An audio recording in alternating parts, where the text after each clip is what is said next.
আপনাদের সঙ্গে আজকে আমি এমন একটা রেসিপি শেয়ার করতে যাচ্ছি যা দেখে আপনাদের জিভে জল চলে আসবে, মানে খেতে আপনাদের ইচ্ছা করবে, একেবারেই লোভনীয়।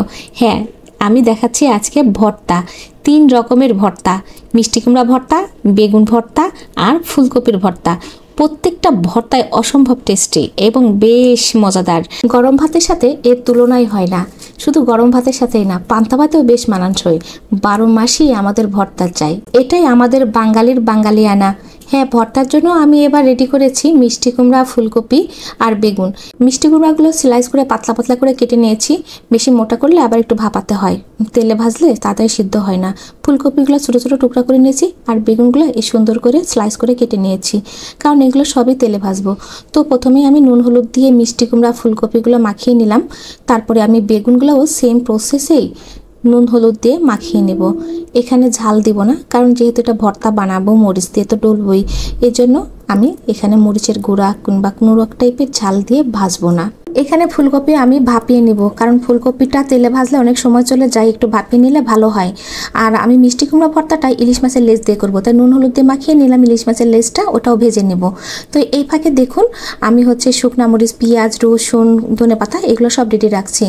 তো প্রথমে আমি শুকনা মরিচটা তেলের উপর ভেজে নেব। আমি অবশ্যই ভর্তাতে সবসময়ের জন্যই সরিষার তেল ব্যবহার করি, এটাই ভালো লাগে। তো শুকনা মরিচটা ভেজে তুলে নেওয়ার পরে রসুন আর পেঁয়াজটা দিয়ে দিব। এটা যখন একটু ব্রাউন কালার হয়ে আসবে, মানে ভাজা হয়ে যাবে, দেখেন গোল্ডেন ব্রাউন কালার চলে আসছে, এই সময় আমি এগুলো তুলে নেব। তুলে নেওয়ার পরে আমি এই তেলের ভিতরেই কিন্তু মাছের লেজটা ভেজে নেব। হ্যাঁ, পেঁয়াজগুলা তোলার পরে দেখলাম তেলের পরিমাণ একটু কম আছে, আর একটু সরিষার তেল দিয়ে মাছের লেজটা দিয়ে দিলাম। খুব বেশি সময় লাগবে না মাছের লেজ ভাজার জন্য, এপিট ওপিট একটু উল্টাই দিতে হবে। মাছের লেজ বেশি ভাজলে আবার কড়া হয়ে গেলে ভর্তাটায় স্বাদ আসবে না। তো এই মাছের যে তেলটা থাকলো, এই তেলেই আমি এখন বেগুন ভেজে নেব। এটা খেতে যা মজা লাগবে, মানে ইলিশ মাছের একটা ঘ্রাণও আসবে। বেগুনটা খুব কড়া করে ভাজা যাবে না, যে একটু সিদ্ধ হয়ে আসবে, ভাজা হয়ে যাবে, ওই সময়টা তুলে নেব। বেশি তেল দিয়েও ভাজা যাবে না, নইলে ভর্তাটা একদম তেলে চিটচিট করবে। এটা কিন্তু স্যালো ফ্রাইয়ের মতনই প্রায় থাকবে। বেগুন যেহেতু একটু তেল চুষে নেয়, একটু অপেক্ষা করতে হবে, তারপরে কিন্তু তেলটা ছেড়ে দিবে বেগুন। এখন বেগুনটা ভাজা হয়ে গেছে, তুলে নিয়েছি। মিষ্টি কুমড়া দিয়ে দিলাম। দেখুন মিষ্টি কুমড়াটা কতটা পাতলা করে কেটেছি। আপনারা যদি একটু মোটা করে কাটেন তাহলে ভাপিয়ে নেবেন অবশ্যই। আমার ভাপানো ফুলকপিটাও দিয়ে দিচ্ছি, একসাথেই ভাজা হয়ে যাবে। তো এইগুলো দেওয়ার পরে আমাকে কিন্তু সতর্কতার সাথে উল্টাতে হবে, ভেঙে যেতে পারে, তো এতে কোনো অসুবিধা নেই। আর মিষ্টি কুমড়াগুলো একটু ঘন ঘন উল্টিয়ে দিতে হবে, এপিট ওপিট উল্টিয়ে মানে লাল লাল করে ভেজে নিতে হবে। ফুলকপিগুলোও সেমভাবে এপিট ওপিট উল্টিয়ে লাল লাল করে ভেজে নিতে হবে। আগে ফুলকপিগুলো ভাজা হয়ে যাবে, তখন তুলে ফেলবো। আর পরে দেখুন মিষ্টি কুমড়াগুলো ভাজা হয়ে গেছে, আমি তুলে নিচ্ছি। একদম গোল্ডেন কালার হয়ে গেছে কিন্তু এপিট ওপিট। এবার কি করব, যে যে পেঁয়াজ মরিচগুলো আমরা ভেজে তুলেছিলাম, রসুন ভাজা তুলেছিলাম, সেগুলো পরিমাণ মতো লবণ দিয়ে, মানে স্বাদ মতো লবণ দিয়ে ডলে নেব প্রথমেই।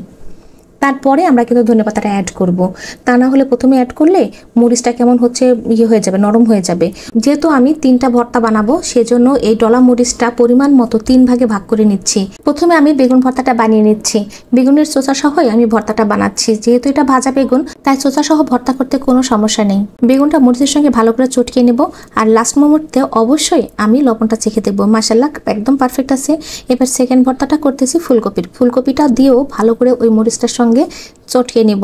আমি অবশ্যই লাস্টে আমি একটু কাঁচা সরিষার তেলও আবার দিয়ে দিব, এতে কি হবে, ভর্তার স্বাদটা আরও দ্বিগুণ হারে বেড়ে যাবে। বরাবরের মতোই আবারও লবণটা চেখে দেখব। এবার আমি বানাচ্ছি মিষ্টি কুমড়ার ভর্তা। হ্যাঁ, এবার আমি কি করব, ওই মরিচ ডলাটার সাথে আমি মাছের লেজটা যে কাটা বেছে রেখেছিলাম সেটা আমি দিয়ে দিচ্ছি। দিয়ে একসঙ্গেই আমি ভালো করে চটকে নেব। চটকে নেওয়ার পরে আমি দেখব যেটা লবণ ঠিক আছে কিনা, কারণ তা না হলে ভাত খাওয়ার সময় যদি লবণ কম লাগে এটা ভালো লাগবে না। হ্যাঁ, এখানেও আমি একটু কাঁচা সরিষার তেল দিয়ে দিব। এটা কি হবে, ফ্লেভারটা খুব দারুণ আসবে। মাশাআল্লাহ, আমার সবগুলো ভর্তা করা কমপ্লিট হয়ে গেছে। বেগুন ভর্তা, ফুলকপি ভর্তা এবং মিষ্টি কুমড়া ভর্তা। লেজ দেওয়ার কারণে মিষ্টি কুমড়ার ভর্তার স্বাদ দ্বিগুণ হারে বেড়ে গেছে, অসম্ভব মজা লাগছে। আর উপর দিয়ে একটু ধনেপাতা আর কাঁচা সরিষার তেল আবারও ছড়িয়ে দেবো। গরম গরম ভাতের সাথে পরিবেশন করব। উপরে দিয়ে দিচ্ছি শুকনো লঙ্কা ভাজা। আজ এই পর্যন্তই, আবারও কথা হবে। আল্লাহ হাফেজ।